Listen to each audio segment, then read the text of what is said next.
안녕하십니까, 성공하다입니다. 이번에는 삼성 SDI를 가지고 왔습니다. 전기차 배터리 시장 현황이라는 타이틀을 가지고 이야기를 시작해 보겠습니다. 2차 전지 배터리는 셀 모듈 팩으로 구성됩니다. 초기에는 셀에 집중되어 있었으나 최근에는 모듈이나 팩이 더 중요해졌다고 합니다. 2040년에는 판매되는 승용차의 57%가 전기차가 될 것이라고 보고 있고, 전세계 승용차의 30% 이상이 전기차가 될 것이라는 전망도 하고 있습니다. 세계 최대 전기차 시장인 중국에서 올해 중국의 자국업체만 주던 전기차 보조금을 한국 전기차 배터리에도 줄 것이라는 기대감이 있습니다. 적어도 보조금제를 폐지할 것을 기대할 수 있겠습니다. 국내 전기차 관련주가 테슬라와 탈동조화를 보이고 있다는 이야기도 있습니다. LG화학 기업 내용입니다. 쭉 읽어보시면 되겠습니다. SK이노베이션의 기업 내용입니다. 삼성 SDI 기업 내용은 좀 읽어보겠습니다. 삼성그룹의 계열사로 구 제일모직을 흡수합병해 삼성 SDI 통합법인을 출범을 했습니다. 소형전지, 자동차전지, ESS 등을 생산 판매하는 에너지 솔루션 사업부문과 반도체 및 디스플레이 소재 등을 생산 판매하는 전자재료 사업부문으로 나뉘어져 영위를 하고 있습니다. 신산업 테마지수 추이입니다. 신산업 9개 테마 중에서 2차 전지 분야가 71.05%가 올라 상승률 3위에 올랐습니다. 누적 글로벌 전기차용 배터리 사용량. LG화학은 세계 점유율 1위를 처음으로 달성했습니다. 삼성 SDI는 4위에 올랐고요. 그 중에서 오늘은 삼성 SDI를 들여다봅니다. 그 이유는 웹에 보시면 구구합니다. 어떤 분은 LG화학이, 어떤 분은 삼성 SDI가 대장주이다. 논란의 결론이 없었습니다. 저는 그래서 그 중에 일단 삼성 SDI를 먼저 보고 다음에 시간이 되면 LG화학을 살펴보는 걸로 하겠습니다. 삼성 SDI 사업 현황 첫 번째, 그룹 차원의 차세대 목걸이로 지원을 하고 있습니다. 반도체 수직 계열을 추진하고 있는데요. 여기에 삼성 SDI가 참여가 됩니다. 이미 SK 하이닉스 같은 경우에는 반도체 수직 계열화가 많이 이루어져 있죠. 주력 2차 전지 회사로 화학 사업을 함께하는 LG화학과 SK이노베이션과 좀 다릅니다. 삼성 SDI 같은 경우에는 2차 전지 사업이 안되면 그대로 실적에 반영이 됩니다.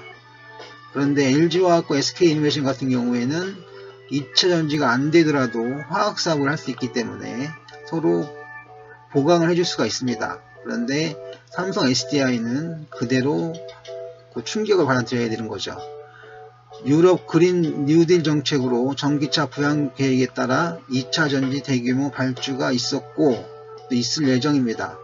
2차 전지주 상승세 지속이 예상이 됩니다. 삼성 SDI 사업 현황 두 번째 이야기입니다. 상조하고 실적 예상이 되고요.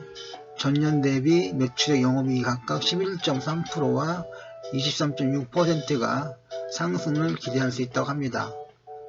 하반기 공장 정상 가동과 전기차 보급 트렌드로 삼성 SDI 자동차용 주연전자 매출액은 전년비 65% 증가할 것이라고 합니다. 차세대 전기차 배터리 출시로 이름은 젠5인데 1회 충전으로 600km 이상 이동이 가능하다고 합니다. 에너지 밀도 20% 이상 향상이 됐고 가격은 20% 하락이 됐습니다. LG화학, 파나소닉, CATL 등 빅3를 추격하고 있고 국내 시총으로 보시면 LG화학이 6위, 삼성 SDI가 7위를 기록하고 있습니다. 올 하반기 스마트폰 업황 호전과 전동 공구 수요 회복에 매출 확대가 예상이 됩니다.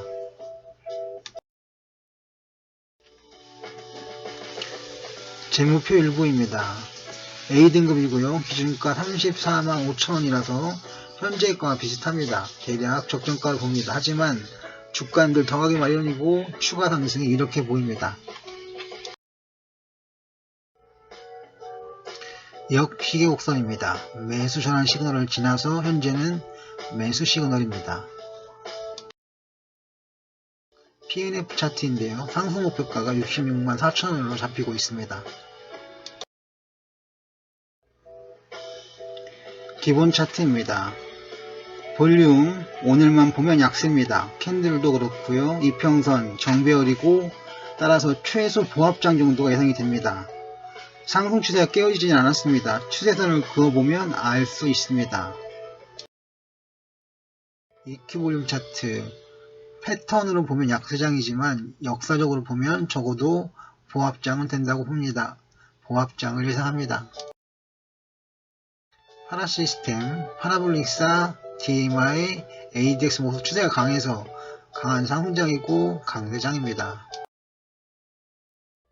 삼선 전환도 3전 강세, MACD 강세, 그래서 매수 시그널이 되겠습니다.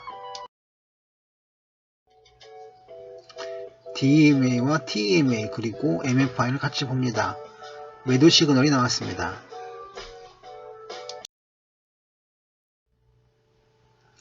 차트 지표 정리이자 오늘 분석의 마지막입니다.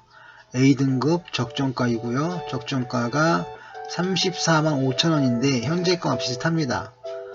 매수한다고 해도 그렇게 나쁜 자리는 아니라고 봅니다. 역시 곡선 매수 시그널이고요. PNF 역시 매수 시그널인데 상승 목표가가 66만 4천원입니다. 기본 차트 역시 강세장을 예상하고 있습니다. 파라시스템, 3전, DMA는 모두 매수 시그널을 유지하고 있습니다. 그래서 차트와 지표 거의 모두 다가 매수 시그널인데요. 하나 다른 게 있습니다. MFI인데요. 여기서 매도 시그널이 나왔습니다. 불안하시면 일부 수익 희전도 가능하다고 봅니다. 매수해도 괜찮은 자리이고요. 목표가 66만 4천원이고 매도 시그널이 나오긴 했습니다만 조정장보다는 강세장을 예상합니다. 구독, 좋아요, 알림 설정 부탁드립니다. 코로나19 예방 기억해야 할 행동수칙 12가지. 공지사항입니다. 차트나 지표 분석은 정밀하지만 오류가 있을 수도 있습니다. 투자에 관한 모든 책임은 투자자 본인에게 있음을 공지해드립니다. 분석 요청은 사양합니다. 지금까지 성공화되었습니다. 매일 신문처럼 올라가던 성공화대 분석은 사실상 주 단위로 올라갈 예정입니다. 그동안 감사했습니다.